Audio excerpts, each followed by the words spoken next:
Halo pemirsa JBR TV, dari Sabang sampai Merauke, dari Miangas hingga Pulau Rote. Bertemu lagi dengan saya Nur Fitri Adinda di program Kominfo Newsroom.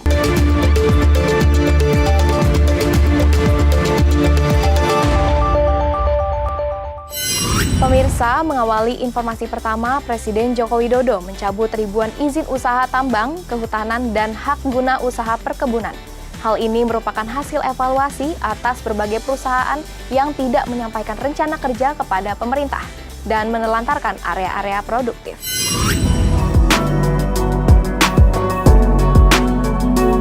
Pemerintah terus memperbaiki tata kelola sumber daya alam agar ada pemerataan, transparan, dan adil untuk mengoreksi ketimpangan, ketidakadilan, dan kerusakan alam. Adapun izin-izin pertambangan, kehutanan, dan juga penggunaan lahan negara terus dievaluasi secara menyeluruh. Dalam keterangan pers secara virtual usai rapat terbatas pada Kamis 6 Januari 2022, Presiden menegaskan akan terus melakukan pembenahan dan penerbitan izin yang selama ini disalahgunakan oleh pihak-pihak tak bertanggung jawab. Pembenahan dan penertiban izin ini merupakan bagian integral dari perbaikan tata kelola pemberian izin pertambangan dan kehutanan serta perizinan yang lainnya. Pemerintah terus melakukan pembenahan-pembenahan dengan memberikan kemudahan-kemudahan izin usaha yang transparan dan akuntabel. Tetapi izin-izin yang disalahgunakan pasti akan kami cabut.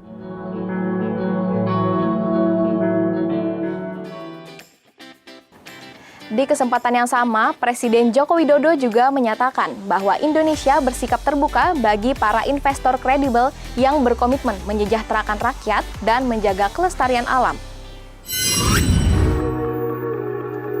Sebagai upaya memperbaiki tata kelola sumber daya alam kepada industri pertambangan, kehutanan, dan penggunaan lahan, Presiden Joko Widodo memastikan pemerintah terus melakukan pembenahan hingga menciptakan perizinan yang transparan dan akuntabel. Dengan demikian, diharapkan dapat membuka peluang bagi para investor yang berkomitmen untuk mensejahterakan rakyat dan menjaga kelestarian alam. Indonesia terbuka bagi investor yang kredibel, yang memiliki rekam jejak dan reputasi yang baik, serta memiliki komitmen untuk ikut mensejahterakan rakyat dan menjaga kelestarian alam. Pemirsa, informasi selanjutnya dalam pernyataan pers tahunan Menteri Luar Negeri yang berlangsung secara daring pada 6 Januari lalu, pandemi COVID-19 menjadi landasan utama bagi pengambilan kebijakan politik luar negeri di tahun 2022. Hal ini yang juga ditekankan selama Indonesia memimpin kelompok 20 negara dengan ekonomi terbesar dunia atau G20.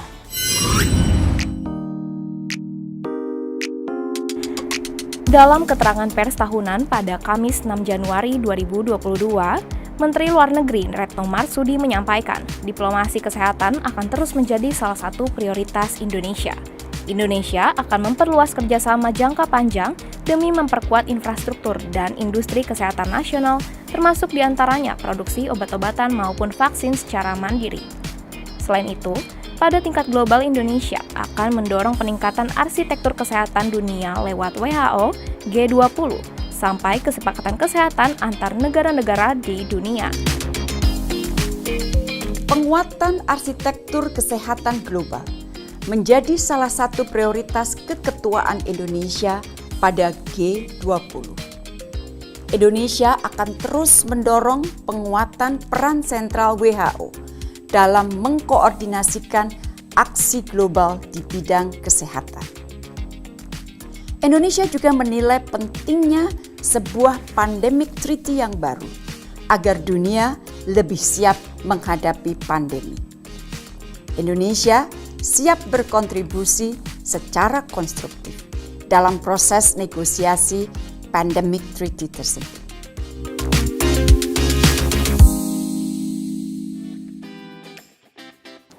Berita lainnya, Panitia Seleksi Calon Anggota Komisi Pemilihan Umum dan Calon Anggota Badan Pengawas Pemilihan Umum masa jabatan 2022 hingga 2027 telah menyerahkan 24 nama hasil seleksi kepada Presiden Joko Widodo. Nama-nama tersebut akan diserahkan kepada DPR dalam kurun waktu 14 hari untuk dilakukan proses selanjutnya. Presiden Joko Widodo menerima 11 anggota tim seleksi calon anggota Komisi Pemilihan Umum dan Badan Pengawas Pemilu periode 2022 hingga 2027 di Istana Kepresidenan Bogor, Kamis 6 Januari 2022. Dalam pertemuan tersebut, tim sel juga telah menyerahkan 14 nama calon komisioner KPU dan 10 nama calon komisioner Bawaslu kepada Presiden. Ketua Tim Seleksi KPU Bawaslu, Jori Ardiantoro, menjelaskan, nama-nama itu telah diseleksi komisioner KPU dan Bawaslu selama kurun waktu 3 bulan. Seleksi dimulai dengan pengumuman pendaftaran, seleksi administrasi, tes tertulis, profiling, dan wawancara. Nama-nama ini akan, jika dipilih, akan semakin memperkuat kelembagaan KPU, semakin menjadikan penyelenggara pemilu dan pemilunya sebagai sarana untuk memperkuat dan memperbaiki demokrasi kita. Dan tentu saja kami berharap nama-nama yang kami putuskan akan membawa pemilu ke depan akan semakin baik. Adapun nama-nama calon anggota KPU yang diserahkan terdiri atas 10 lelaki dan 4 perempuan. Mereka dalam urutan abjad adalah Agus Melas, Betty Epsilon Idrus, Dahlia, Hashim Asyari, I Dewa Kadewi Arsara Kasandi, Idham Holik, Iva Rosita, Iwan Rompobane, Muhammad Afifuddin, Muhammad Ali Safaat, Persadaan Harahap, Firian Yesi Yati Momongan, dan Yulianto Sudrajat. Presiden akan menyampaikan nama-nama yang sudah diputuskan untuk diserahkan ke DPR RI dalam waktu 14 hari. Selanjutnya, DPR RI akan melakukan fit and proper test terhadap 14 nama calon KPU dan 10 calon Bawaslu.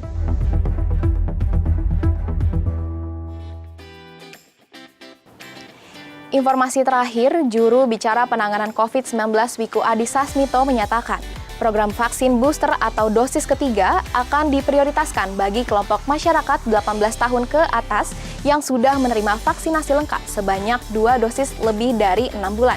Berikut informasi selengkapnya. Pemerintah telah memutuskan program booster vaksinasi COVID-19 mulai 12 Januari 2022 mendatang. Target awal akan diberikan kepada 21 juta orang di bulan Januari.